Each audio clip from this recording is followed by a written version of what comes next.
Shri Vaheguru, Shri Vaheguru, Shri Vaheguru, Shri Vaheguru, Shri Vaheguru. तुझी नंकार, तुझी नंकार, तुझी नंकार, तुझी नंकार, तुझी नंकार। माँ सदा भवानी दायिने, माँ सदा भवानी दायिने, माँ सदा भवानी दायिने, माँ सदा भवानी दायिने, माँ सदा भवानी दायिने। शंख रे गणेश, पांचों देव रक्षा करे भगवान श्री ब्रह्मा, भगवान श्री विष्णु, भगवान श्री विष्णु, भगवान श्री महेश, भगवान श्री महेश।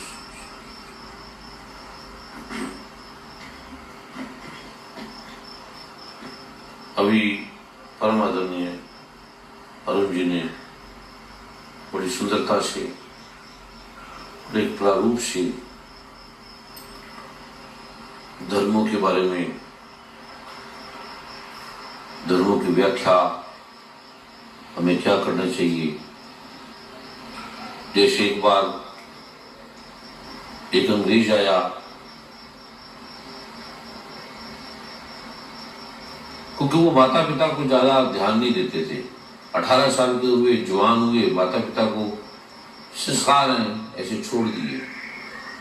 तो वो भारत आए, उन्होंने देखा कि माता पिता मर रहे हैं, उसके बाद भी जो संतान है, बच्चे हैं, उसके मुंह पे गंगा जल डाल रहे हैं।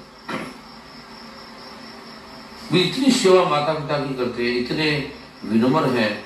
हम तो पूछते नहीं, कभी साल में एक बार happy mother day, father day मनाते हैं। अभी वो भारत में भी ये रोग आ गए, जैसे वायरल इन्फेक्शन आ गया है, ऐसे पहले भारत में ये बीमारी नहीं थी मदर डे, फादर डे की। क्योंकि मदर डे, फादर डे क्या मनाना, उनको तो नहीं मिलते थे।